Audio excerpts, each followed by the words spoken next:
Order! Order! You are an incorrigible delinquent at times. Behave yourself, man!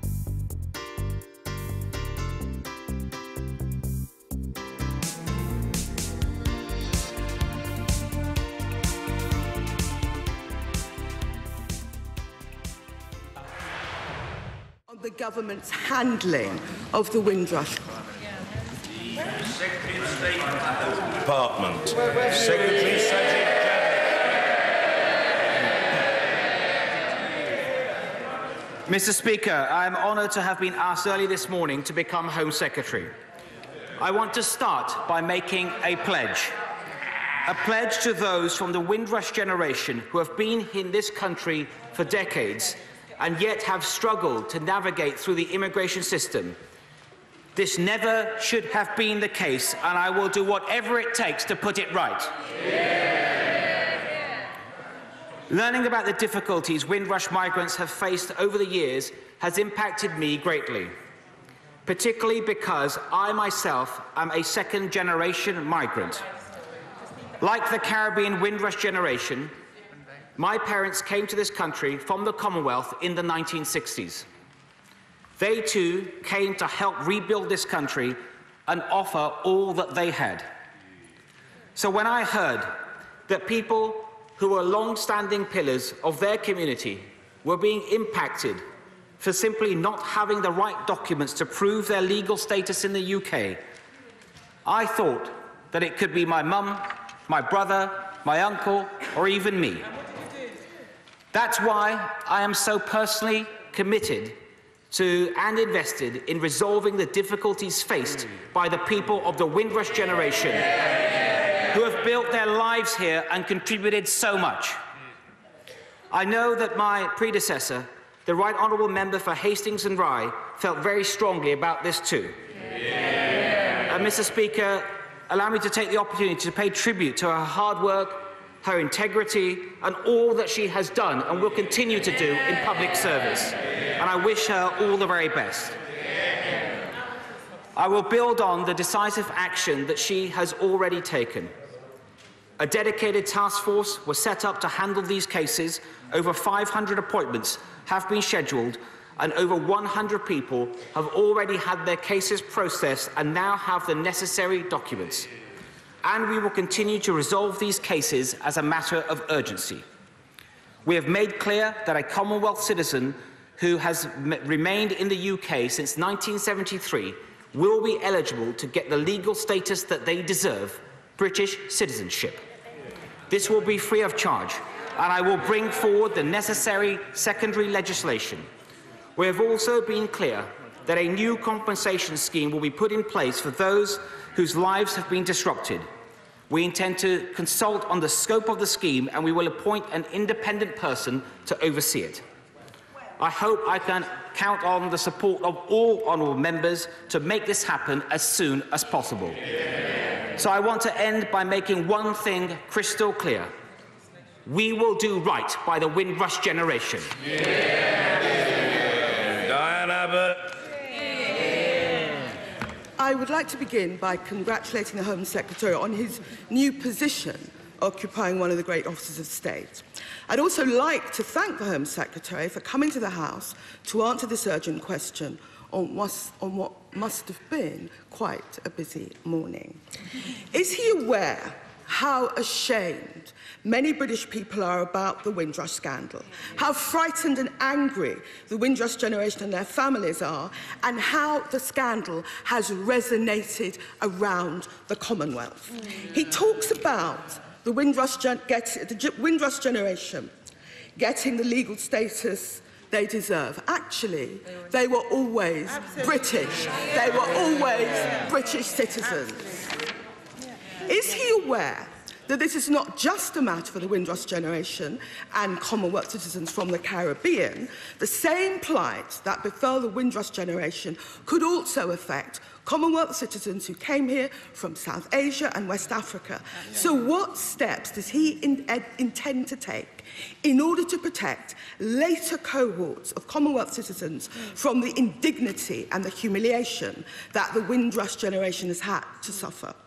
He will be aware that it was the Prime Minister, as Home Secretary, who introduced the 2014 Immigration Act, which removed from Commonwealth citizens the protections of deportation that they had. The new Home Secretary had been part of the government's Immigration Implementation Task Force. Was he aware of the problems caused to Commonwealth citizens? Was he aware of the warnings from an internal Home Office impact assessment? Was he aware of the warnings from his own Communities and Local Government Secretary that the costs and risks engaged in the hostile environment actually outweighed the benefits? So at the very least, will the new Home Secretary commit to reinstating the protection for Commonwealth citizens that was removed by the current Prime Minister in 2014? Can he say what progress has been made in identifying Windrush people who have been deported, detained or improperly refused re-entry? And we will want to know more very soon on the question of compensation and its levels. And let me finally say this to the Home Secretary. The Windrush generation was my parents' generation. I believe, and most British people believe, that they have been treated appallingly. And he will be judged not on the statements he makes this afternoon. He will be judged on what he does to put the situation right and get justice for the Windrush generation.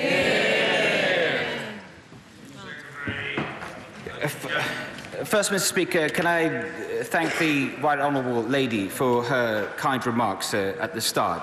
And she asked that, was I aware, or members of the House, more generally, are they aware just how angry so many people from the Windrush generation are? Of course we're aware. Of course, my predecessor was aware, the Prime Minister is aware. That's why they've rightly issued apologies for the treatment of some members of that generation. And I'm angry too. And I've shared with her just a moment ago in my remarks at the start just how angry I am and for the reasons that I was angry. And like her, I am also a second-generation migrant, and I know that she shares that anger, and she should respect that other people do. She doesn't have a monopoly on that.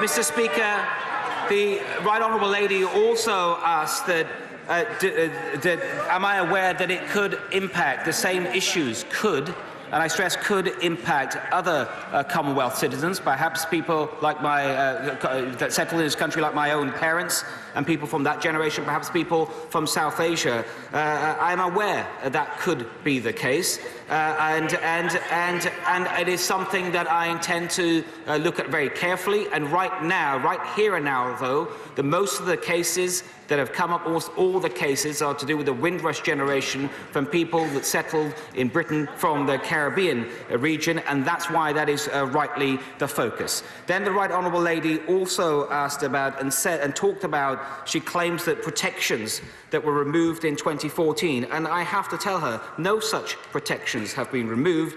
People who arrived pre-1973, they have the absolute right to be here, and that has not changed. She also, the Right Honourable Lady also asked me about whether I'm aware of anyone that may have been wrongly deported. I am not currently aware of anyone that is wrongly deported, but I will stress that there is intensive work going on that you're going back many years, looking at many individuals, going on right now in the department, and so I will keep the House updated on that very important issue. And then lastly, the Honourable Lady, she closed her remarks by reminding everyone, rightly so, her parents were members of the Windrush generation. My parents were also part of that generation of migrants that came to this country in the 1960s, and I hope that she can work together with the government to help these people. Thank you. Here, Mr. Ian Duncan Smith. Mr. Speaker, notwithstanding my sadness at my right honourable friend's predecessor's departure, may I unreservedly welcome my right honourable friend to his new position as Home Secretary. And may I also say that he's absolutely right to have divided the subject clearly. For those who are wrongly and were wrongly taken up in the drive to get those who are illegally here out of the country, they should have their rights restored, and they should be dealt with appropriately and helped accordingly. But does he not also agree with me, in the middle of this, it is also right to pursue those who are illegally here for very good reasons? Well, actually, many of them are abused by people who traffic them over here. The cockle pickers in Morecambe Bay and many others are the result of illegal migration which is not cleared up. Will he therefore give his determination to both sort out the Windrush generation and help them, but also to continue to make sure illegal migrants are taken away? Mr. Speaker, can I first welcome the warm remarks of my right honourable friend, and I do very much agree with him that our first absolute priority is to help those members of the Windrush generation that have been affected, but also to remind people that there is also a separate issue. Joanna Cherry. Here.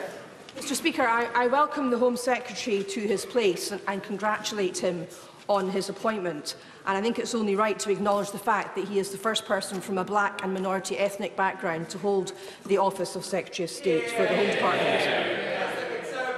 I also wish to acknowledge that his predecessor has done the right thing in resigning as Home Secretary, given the circumstances in which she found herself. It has been his predecessor's misfortune to have presided over a mess which was of the Prime Minister's making. Whilst I have my political differences with the Right Honourable Member for Hastings and Rye, I wish her all the best for the future.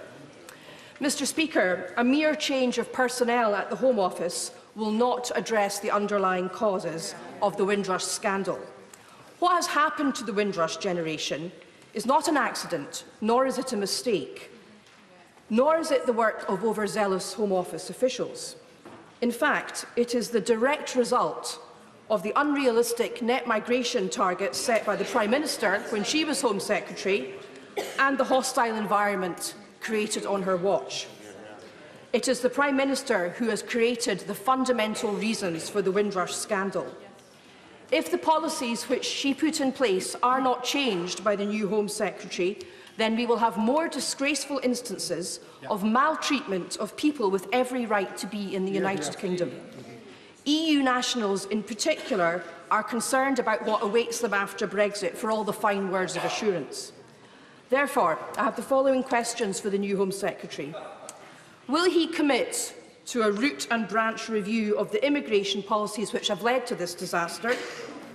Will he commit to an evidence-based immigration policy which, in the words of the Director General of the CBI, puts people before numbers and works to benefit our economy and society? Will he look seriously at the concerns of EU nationals living in the UK?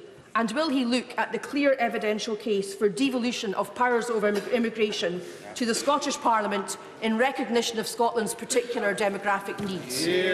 Whilst it's always a pleasure to listen to the mellifluous tones of the honourable and learned lady, who is a distinguished practitioner at the Scottish Bar, I hope I can be permitted gently to point out that today she merely doubled her time allocation. She does not get paid by the minute. I remember there was one very distinguished lawyer in this place in the last Parliament whom I rather fancied had been paid by the word. Secretary of State. Thank you, Mr. Speaker. First, can I thank the Honourable Lady for the kind remarks that she made about my predecessor. She asked a number of questions, but she started by saying it's not just about a personnel change. Of course it's not. It's about action and having the right policies, and that's certainly what she'll be seeing from my department. She also talked about what kind of immigration policy that the Honourable Lady would like to see, and what I commit to is a fair and humane immigration policy, one that first of all welcomes and celebrates those people here legally that have come in the past or looking to come, that want to do the right thing in our country and contribute, absolutely celebrates what they have to offer our great country, but also at the same time clamps down decisively on illegal immigration. Mr. Damien Green. Mr. Speaker, can I assure my right honourable friend that he will receive very strong support from this side of the House in his new job, which I'm sure he will find stimulating and challenging in equal measure. Can he give us some more detail about the progress of the special task force set up within the Home Office to deal with the Windrush problems, because clearly it will be the best way to remove the worry and anxiety that so many people are facing, the faster that task force can get on with its job and make sure that people are assured that they're getting the rights they've always deserved. Can I thank my honourable friend for his comments? And on the task force was set up on the 17th of April, and it's already looked at a number of cases. It received some 6,000 calls, of which some 2,500 roughly we estimate fall into the category of the Windrush generation. And or they're all being dealt by an experienced case officer in a sympathetic way, and over 500 appointments have been scheduled, and over 100 cases have already been successfully resolved. Yvette Cooper. Can I welcome the Right Honourable Member to his new post and the statement that he's made about supporting Windrush families who we all agree have been so shamefully treated, as my Right Honourable friend, the member for Hackney North, has said. But is he also concerned that, given the number of Home Office decisions that were got wrong on these Windrush cases, about a wider culture of disbelief, about whether a net migration target is distorting decisions, and also about the lack of checks and balances in the system to prevent injustices? Will he, as well as responding to the Select Committee's questions that we sent on Friday, also look again at reinstating independent appeals and legal aid to prevent injustice in future? Because this isn't just about a fair immigration system, it's also about the kind of fair country that we all want to be. First of all, can I thank the Right Honourable Lady for her remarks and say that I look forward to working with her and the work in particular she does as the chair of the Select Committee and the scrutiny that she will no doubt continue to provide. She's asked a number of questions there, and I will take a lot of that away, and if she'll allow me to think about it as a bit more. But around targets, and there were some internal migration targets, and I have asked to see what they were before I take a further view on them. Sir Peter Bottomley. Can I say to my right honourable friend that if he does as well in this as he did on leasehold in his previous job, everyone will be grateful. Can I also say to him that people of my generation who might have been Windrush generation, that if they've been on the electoral roll for 30 or 40 years, it should be somebody else to prove they weren't on the roll by right. And if they were by right, they should be assumed to be legitimate resident citizens here, and there should be no case of trying to prove where they were 14 years ago or 34 years ago. They were here, they're British, and they should be accepted as such. Can I thank my honourable friend for his remarks, and he'll know that I know Home Secretary sounds very similar to Housing Secretary, but it is Home Secretary. But the point that he made about making the right assumptions, he's right to point that out. And what the task force is doing is making the whole process of helping some people find the right documentation a lot more quickly, and they're doing it in a way where they are able to act much more sort of subjectively and take into account all the evidence that's been put in front of them. Sir Vincent Cable. I add my welcome to the Home Secretary in his important role. And can I ask if he will help clear up the question about who knew what when about Windrush deportations by publishing in the House of Commons Library the report prepared by the Foreign Secretary, the former Foreign Secretary, the member for Runnymede, in 2016, following meetings he had with Caribbean ministers, because apparently they were copied to the Prime Minister and the Home Secretary at the time. I will consider the Right Honourable Gentleman's request. Sir Roger Gale. My right honourable friend has made it forcefully clear that he shares the desire of his two predecessors to resolve this issue as swiftly as possible. Would he agree with the Windrush constituent who spoke on Radio Kent this morning and indicated that while he was going to find it difficult to provide the necessary documentation, he nevertheless also recognised that as a legal migrant, he wished to control illegal immigration into this country? Mr. Speaker, I did not hear that interview this morning that my honourable friend referred to, but the way he's explained it, I would very much agree with that analysis. Mr. Hilary Benn. Thank you very much indeed, Mr. Speaker. Given the comments that the Home Secretary made over the weekend and repeated today about how he felt at the treatment of the Windrush generation, is he able to give an assurance to the 3 million EU citizens who have also been legally living here, in some cases for many years, that none of them will go through the same experience as they apply for settled status just because they are not able to provide all of the documentation that the Home Office requests of them? Mr. Speaker, I can tell the right honourable gentleman that I don't want any person that's legally settled here, whether they're from Europe or any other part of the world, to go through the same experience. Sir William Cash. Will my right honourable friend give serious attention to bringing in not only secondary but also primary legislation as soon as reasonably possible to deem that all those who are caught up in this deeply regrettable omission, which is built up over decades of time, will get the same legal status as those who benefited from the provisions of the Immigration Act 1971, whilst at the same time controlling all illegal immigration? Mr. Speaker, I refer my right honourable friend to the comment I made earlier, which is that I will do whatever is necessary to help, and that means considering all legislative options if necessary. Karen Buck. Can I press Secretary of State again on the issue of legal aid? Is it not the case that at the very moment people who had perfect right to be in this country were facing a hostile state, the means by which they could secure advice, advocacy and representation was removed from them? Could he ensure that nobody now facing a similar situation will be denied the opportunity to get such advice and help? Mr. Speaker, I've listened very carefully to what the honourable lady said, and she makes an important point more generally about legal aid and when it cannot be provided. And that's why my right honourable friend, the Justice Secretary, is currently conducting a review of legal aid. A consultation is currently open, and she should input into it. Anna Seabury.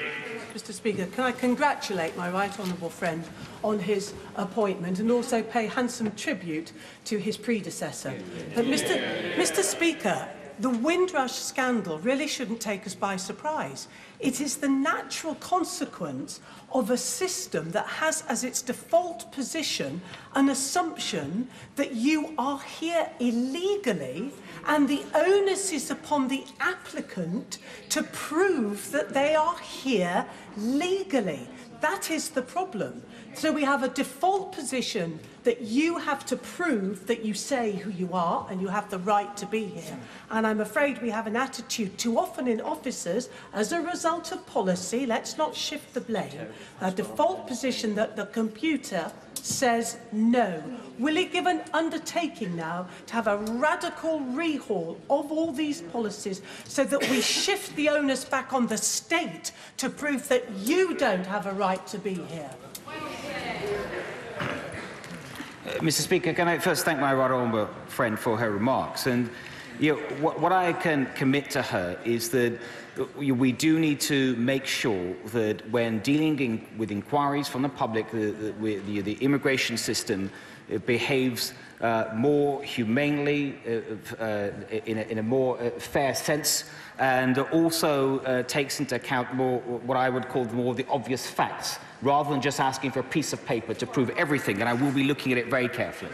Stephen Doughty. Thank you, Mr. Speaker. Can I say to the new Home Secretary that it's not, as he said, that this could be happening to members wider than the Windrush generation. It is happening to members wider than the Windrush generation, and it's happening because of the hostile environment policy, the cuts and pressures in his department, the cuts to legal aid, discretion and appeals. Now, can he tell me how many people is his department aware of that have been wrongfully deported or detained? And in the midst of the discussions last week, we were told that the Home Office was going to scrap the net removal target that's been at the heart of this argument. Will he now commit to removing it? Mr. Speaker, first of all, if the honourable gentleman has any cases of other people affected that he thinks my department may not be aware of, please do make me aware. And he asked me about, am I aware of any cases of wrongful deportation? I am not currently aware of any cases of wrongful deportation. He talked about the so-called hostile environment. I mean, first of all, let me say, Mr. Speaker, that the phrase hostile is a phrase that I'm not going to use. It's a compliant environment. I don't like the phrase hostile, so the terminology, I think, is incorrect, and I think that it is a phrase that is unhelpful, and it doesn't represent our values as a country to use that phrase. So it's about a compliant environment, and it's right that we do have a compliant environment, and it was a process that was begun under previous government. It's continued, but it's right that we make a big distinction between those that are here legally and those who are illegal. Heidi Allen. Thank you very much, Mr. Speaker. May I congratulate the Secretary of State on his new place, but share my regret that we have lost the Right Honourable Member for Hastings and Rye, a parliamentarian of the highest calibre from the Cabinet. Given the devastating impact on people's lives of this Windrush generation, of getting the policy or its implementation wrong, will the Secretary of State commit to ensuring we do not repeat these mistakes with EU citizens, on whose skills our country also greatly relies, plus develop a people-focused immigration policy that welcomes the contribution and skills that this country will need now and in the future?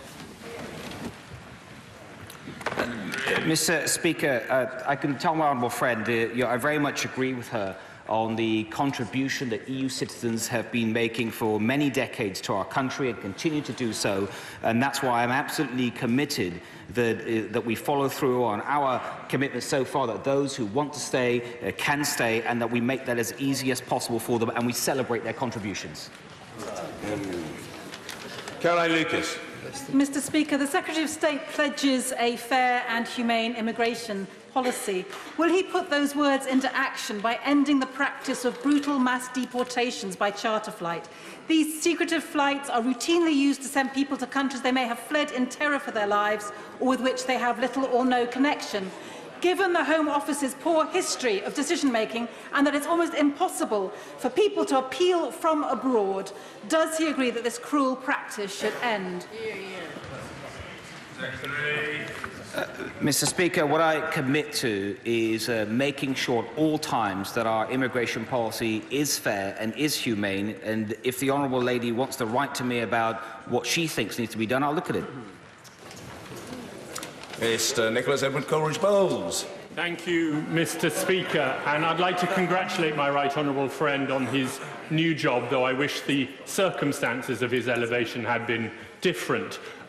We need a new immigration policy for after Brexit. And can I urge him, and I believe I speak for everyone on this side of the House, to put his own stamp on that policy. We want to see the policy of the Home Secretary, one of the 4 great offices of state. And if that means retiring some legacy policies, then so be it.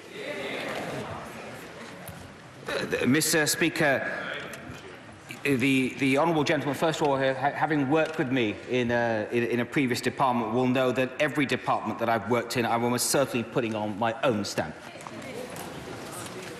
Clive Efford. There's no question that the commitment to get net migration down to the tens of thousands led to the hostile environment that affected the Windrush people. The Prime Minister recommitted the government to that on the 8th of May during the last general election. Now, it seems inconceivable that you'd make such a policy statement and then pay no attention to how that policy is delivered. So I don't expect him to have the details now, but can he write to me and put a copy in the library of all the occasions when that's been on an agenda, when his department has met with the Prime Minister to discuss how to deliver reducing net migration to the tens of thousands? Very good. I'd be happy to write to the honourable gentleman.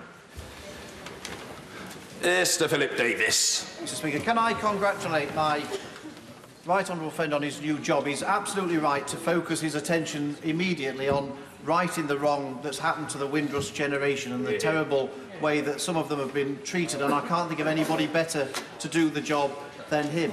But will he also assure the House that he won't use this issue as a Trojan horse like the Labour Party opposite to go soft on illegal immigration? And can I say to my right honourable friend that once people have gone through the full process and through the court system have found to have no reason to be here, that there should be a target for removing those people from the country, and the target should be 100%. And anyone who doesn't think that in this House is out of touch with the vast majority of people in this country. Yeah, Mr. Speaker, can I, first of all, my honourable friend said that we should rightly focus on the immediate issue of helping those from the Windrush generation in every way we can that's been affected, and we share that determination. But he's also rightly pointed out that helping those people that are here legally and helping them in every way we can is perfectly consistent with making sure that we have a compliant environment that makes sure that everyone has to abide by the same rules on immigration.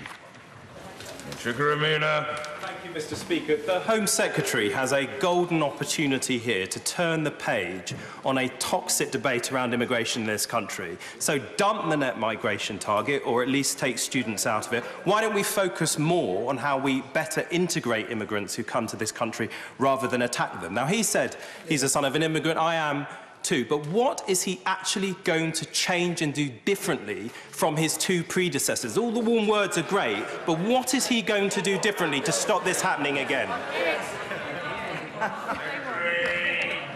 Mr. Speaker, can I just say, with respect to the honourable gentleman, I've only had about 7 hours in this department, and if he gives me a little bit more time, I will set out what I'm going to do.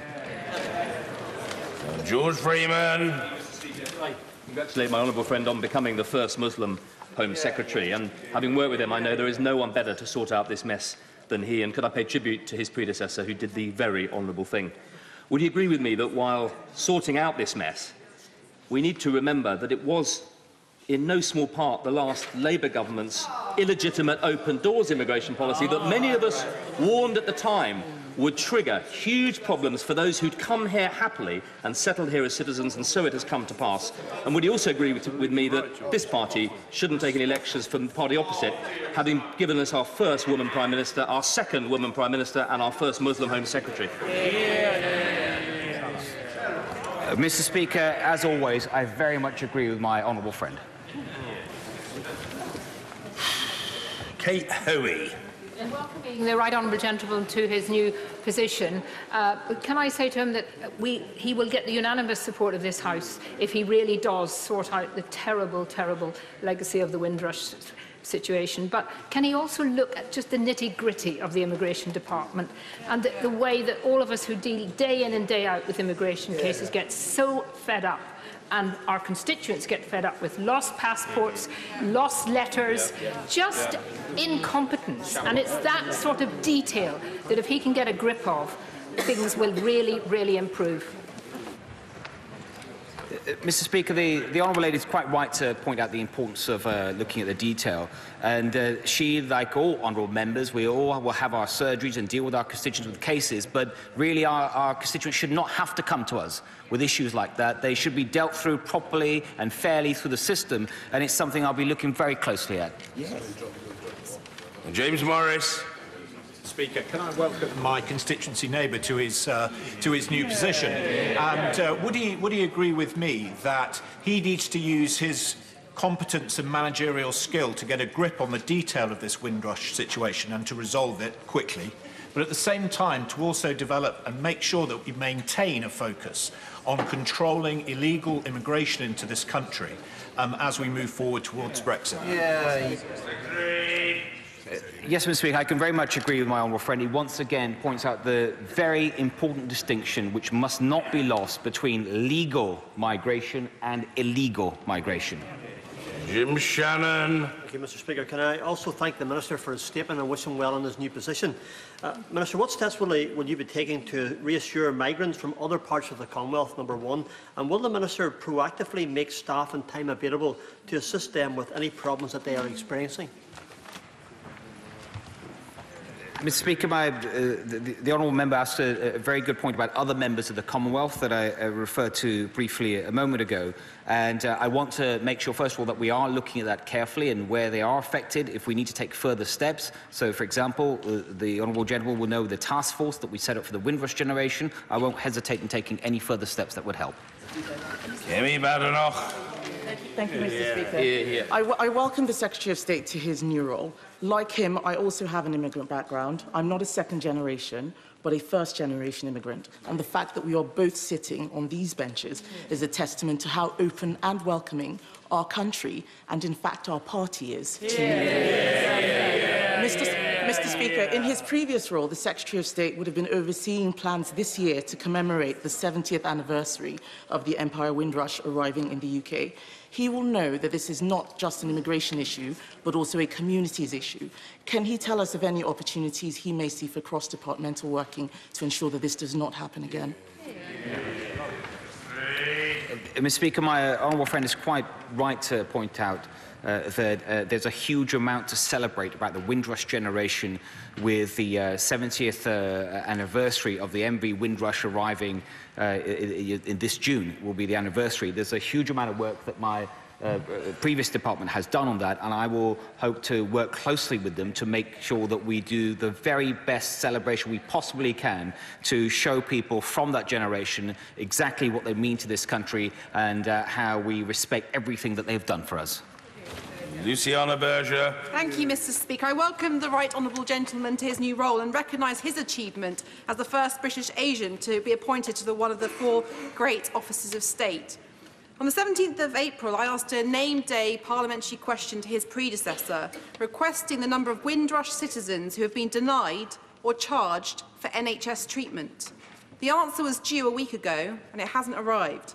Will the Home Secretary please tell the House now how many of the Windrush generation have been charged or denied NHS treatment? And one of those cases would be one too many. What is he going to do about it? Mr. Speaker, first of all, can I thank the honourable lady for her opening remarks, but also I don't have the information she's just requested, and I'm sorry she hasn't received. Sajid Javid hitting the ground running as the new Home Secretary, getting some curveballs from the opposition, saying that he will look into some of the suggestions, questions, allegations even that are being made by the banks of the opposition. We thought that potentially the Prime Minister may be seated next to him.